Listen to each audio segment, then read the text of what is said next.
강동구가 정말 유니크한 시기를 보내고 있어요. 정말 특이하고 이례적인 현상이 지금 강동구에 나타나고 있거든요. 올림픽 파크 포레온 때문에 전세가가 흔들리게 되잖아요. 전세가가 흔들리면 분위기가 애매하다라고 하면 매매가 같이 떨어져야 돼요. 고덕 이런 애들이 빠졌어야 되는데 안 빠지는 거죠. 다들 기대를 했는데 저도 그렇게 생각을 했거든요. 근데 실제적으로 현장에 가보면 지금 안 그래요.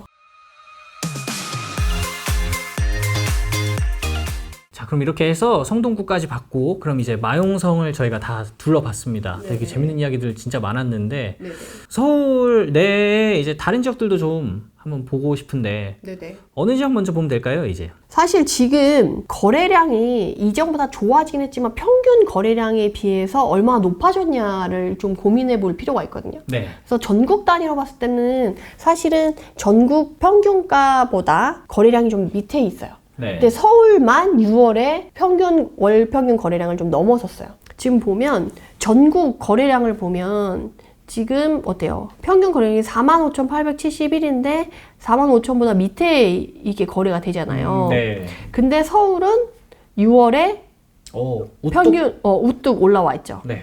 그래서 평균 5,807건인데 6월 달에 7,212건으로 2,000이 좀 안 되는 건수가 늘어났죠. 네. 그래서 7월은 아직 집계가 안 돼서 4,432건 정도로 얘기가 나오고 있는데 어쨌든 지금 6월에 평균 거래량을 넘어섰다는 게 고무적인 일이었던 거죠. 그래서 사실은 이렇게 해서 이제 서울은 상승으로 가냐라고 했을 때 사실은 2, 3년 후에 공급 물량이 부족한 거에 대한 불안감으로 미리 좀 반등해서 올라가는 분위기가 지금 계속 이어질 것 같긴 해요. 사실 네. 이번에 7월 세제 개편안이 어떻게 나오냐에 따라서 앞으로 이제 지금 이 분위기가 과열되는 거에 네. 땔감을 더 확 기름을 부을 거냐 말 거냐가 나올 텐데 이번에 안 담겼잖아요. 아무것도. 네.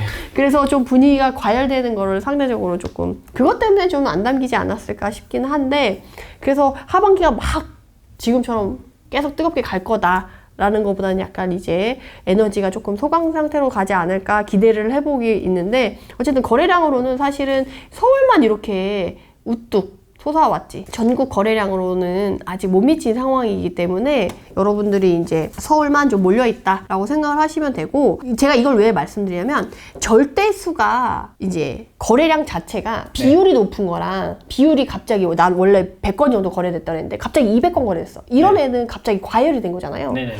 근데 그런 게 아니고 원래 인구수가 많고 시 규모가 커서 거래가 많이 되는 애들 있잖아요. 네. 그러니까 그런 애들이랑 지금 좀 차이가 있어요. 어떤 차이가 있냐면 지금 절대수 거래량이 많은 건 송파예요. 지금 강북이 뜨겁다고 하는데 네. 지금 절대 거래량 수가 많은 거는 네. 송파, 강동, 성동, 노원, 강남 순이에요.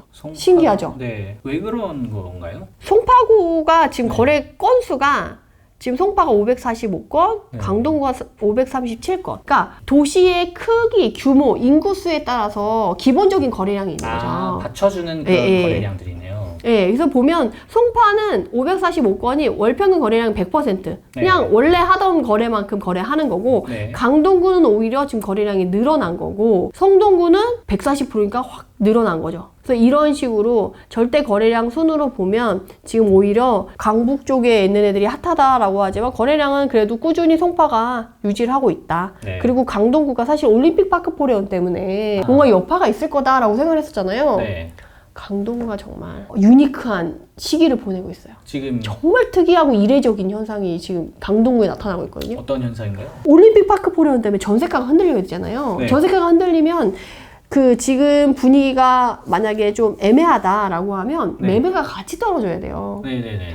예를 들면 올림픽 파크 포레온이 여기거든요. 네. 근데 얘네 가격이랑 여기에 있는 상일동에 이제 고덕지구 있는 애들이랑 가격이 비슷해요. 그리고 네. 전세가도 비슷하게 형성되어 있거든요. 네. 그러면 여기에 이제 11월에 입주가 시작이 되니까 아직 뭐 2, 3개월 전이니까 네. 아직 시작은 안 됐죠. 그러니까 전세가가 낮아지지는 않았어요. 네. 전세가 낮아지지는 않았는데 문제는 얘가 원래는 얘네를 가짜 공급이라고 얘기를 해요. 네. 왜냐면 얘가 입주와 동시에 거래가 되면은 이거가 진짜 공급이라고 얘기를 하는데 네. 지금 이 분양가 상한제로 묶여가지고 바로 거래가 안 되잖아요. 그래서 네. 이거를 가짜 공급이다. 공급이 진짜로 이루어지지 않았다라고 말씀드리는 대표적인 예로 말씀을 많이 드리거든요. 네. 그러다 보니까 얘가 거래가 안 되니까 상대적으로 고덕 이런 애들이 빠졌어야 되는데 안 빠지는 거죠. 아. 그리고 여기 있는 사람들이 여기에 분양을 받거나 아니면 여기서 전세 살던 사람이 여기로 많이 갔어요. 네네. 가격대가 비싸고 이왕이면 새 아파트고 서울권 더 진입이 가깝고 더 그런 데를 원해서 이쪽으로 나오는데 네. 생각보다 여기가 가격이 전세가도 안 그렇고 매매가는 오히려 더 올랐어요. 그래서 사실은 이전부터 강동구가 올림픽 파크포레온 입주장 때 뭔가 기회가 생길 거다. 네. 여기서 전세가 여기서 사는 사람들이 다 여기로 옮겨서 전세가 여기 빠지면 전세 돌려줘야 되는 사람이 오니까 집값이 빠질 것이고 그러면 여기가 전체적으로 흔들려서 기회가 올 것이다 라고 해서 다들 기대를 했는데 네. 저도 그렇게 생각을 했거든요. 네. 근데 실제적으로 현장에 가보면 지금 안 그래요. 강동구의 가격 상승률이 이전의 전고점을 다시 넘어서면서 올라가고 있어요. 근데 여기서는 지금 전고점을 회복 안 한 걸로 나와 있잖아요. 그죠. 근데 실제로 또 조사를 해보면 그렇지 않아요. 그래서 지금 그라시움 같은 경우는 지금 25평 기준으로 최고가 15억 정도 찍었었거든요. 네. 14억 9천. 네. 최저가 10억 정도까지 빠졌다가 현재 15.2억까지 실거래가 됐어요. 15.2억이 네네네. 거래가 됐고 그 다음에 14억대도 거래를 됐는데 지금 매물은 15억, 16억대로 나오고 있어요. 근데 뭐 14.5억짜리 물건이 하나 있었어요. 네. 근데 문제는 월세가 있어가지고 아. 그분을 이제 위로금을 주고 내보낸 다음에 뭔가 네. 해볼 수 있을 것 같다라는 물건밖에 없었어요. 근데 봐보세요. 지금 서울이 전세가가 50% 수준이에요. 50 전후거든요. 여기도 지금 50 전후예요. 근데 25평 기준으로 지금 매물이 15에서 16억이 나와요. 전세가가 6억 5천 정도. 그럼 갭이 9억에서 10억이 필요한 거예요. 네. 그렇게 갭이 많은데도 불구하고 지금 가격이 이렇게 올라가고 있다는 거죠. 사실은 헬리오시티 입주할 때는요. 네. 짧게는 6개월, 길게는 주변 아파트를 1년 정도 전부터도 가격을 흔들어 놨었어요. 네네. 그래서 주변 아파트로 좀 싸게, 저렴하게 상대적으로 들어갈 수 있는 기회가 있었는데 지금은 그 기회가 싹 사라져서 지금 과열돼서 너도 나도 이렇게 내 집 마련에 들어서고 하다 보니까 이 강동구에 생길 수 있는 기회의 장마저도 다 없어지는 추세로 지금 조성이 되고 있다. 왜 그런 건가요, 여기? 생각보다 여기 수요를 채우는데 어렵지 않은 거죠. 아. 그래서 그때 개포동도 처음에는 네. 가격이 오르다가 나중에 이 잔금 치를 때 돼서야 가격이 조금 빠지거든요. 네. 이 올림픽 파크포레온 전세가도 그렇고 이 주변 일대에 영향을 주는 가격도 좀 지켜봐야 될 것 같아요. 지금 현장 분위기로서는 네. 지난 헬리오시티와는 전혀 정반대의 분위기를 나타내고 있다. 그래서 이제부터 강동구 이때 맞춰서 뭔가 내 집 마련하려고 기회를 엿보고 계셨던 분들한테 조금 그분들이 조금 힘든 좀 실망하는 네. 약간 그런 시기가 아닌가 싶어요. 이게 무슨 저기 들어왔으면 여긴 조금 나도 이제 들어갈 수 있겠지 이러고 보고 있었는데 네네. 아주 견고하게 지금 버티고 있는 거잖아요. 네, 그렇죠. 더 웃긴 건 5월 말까지도 그래도 얘네도 그냥 네. 가격대가 그냥 괜찮았어요. 예. 근데 5월 말 지나고 나서 얘네는 또 강북도 아니고 강남쪽에 있잖아요. 네. 그러니까 얘네는 6월 10일 이후부터 갑자기 확 올랐다라고 얘기를 하시더라고요. 10일이 어떤 의미가 6월 10일. 네. 6월 10일이 어떤 의미가 있었나요? 그러니까 그때부터 사람들이 막 몰려오고 문의가 늘어나고 가격이 이제 그때부터 네네네네. 좀 더 빠르게 올랐다라는 거죠. 그래서 올해 초만 해도 제가 뭐라고 얘기했냐면 네. 2023년 정도의 거래 수준으로 무난하게 지금 반등을 하고 조금씩 올라가는 분위기로 가고 있다. 어서 가고 있는데 5월 말 이후 6월, 7월에는 급격하게 확 올랐다라는 걸로 얘기를 하는 거죠. 야, 그럼 이거 여기 내 집 마련하려고 보고 계셨던 분들은 거래할 새도 없었겠네요, 사실. 그렇죠. 이 올림픽 네. 파크롤이 11월이니까 하반기에 생각해야지라고 네. 기다리고 있었는데 지금 이렇게 되니까 이거 뭐야? 약간 사람들이 황당할 수가 있는 거죠. 그렇겠네요. 그래서 사실 강동구는 그래서 지금 되게 아이러니한 상황이다라는 걸 사장님들도 왜 그런지 모르겠대. 특이하대. 네. 부동산 사장님들. 그 사장님들이 대놓고 얘기해요. 전문가들 다 틀렸어. 막 이렇게 얘기를 하시더라고요. 근데 자기도 그럴 줄 네네. 알았대요. 고덕에 있는 사람들이 다들 여기에 입주권을 갖고 있거나 분양받았거나 전세를 저 가고 싶어 하니까 여기가 죽을 줄 알았대요. 그래서 네. 여기가 결국 가격이 흔들리면 이제 거래를 하려고 했는데 가격이 너무 견고하게 버텨주고 올라가니까 자기네들도 너무 신기하다라는 거지. 거기서 사람들이 어디서 오는지도 모르겠대.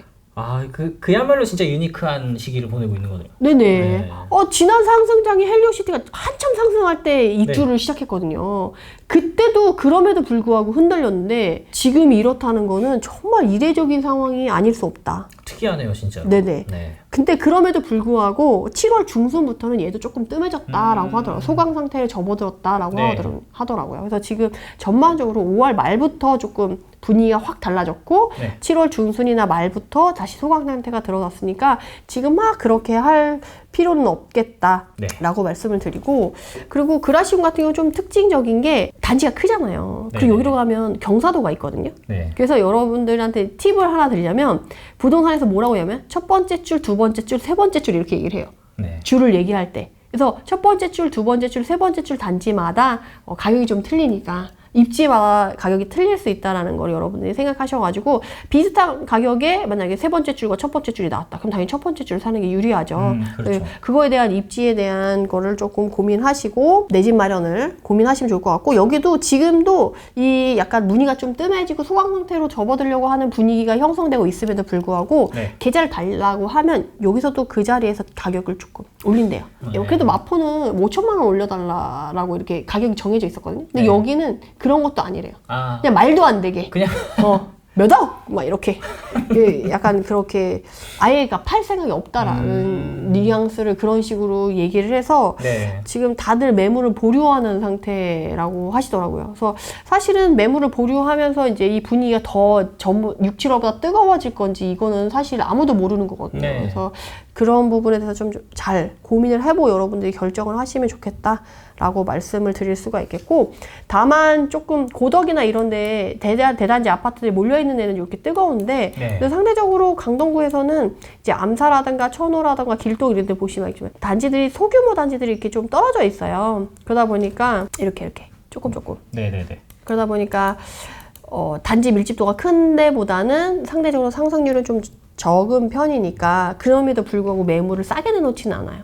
그래서 여러분들이 같이 판단하셔가지고 좀 보시면 좋을 것 같고, 그리고 지금 상대적으로 거래 비율 높은 애들은 아까 봤듯이 성동구가 140%로 월 네. 평균 거래량에 비해 높았고, 그 다음에 서초, 그 다음에 강동, 마포, 광진, 서대문 순이에요. 네. 이렇게 보면 아시겠지만 한강을 끼고 위아래 있고 그 지역의 바로 배후 지역인 거기까지만 물이 좀 들어가서 비율이 높다라는 거를 알 수가 있고, 네. 지금 뭐 서울 전체적으로 그러면 마용성이랑 강남, 서초, 송파 너무 많이 올랐으니까 그러면 다음 지역으로 2급지 뭐 뒤에 있는 그 지역들을 봐야 되냐라고 했을 때 사실은 걔네들도 제가 확인해 봤는데 네. 대부분 전고점 가격에 많이 매물을 내놓으려고 하는 분위기예요. 네. 거래가 됐든 안 됐든. 네. 그래서 지금 약간 과열된 상태라서 뉴스를 보면 그 분위기가 오르지 않아도 우리 집까지 올 거야 라는 기대 심리가 좀 매도자분들한테 많이 있는 편이에요. 그래서 네.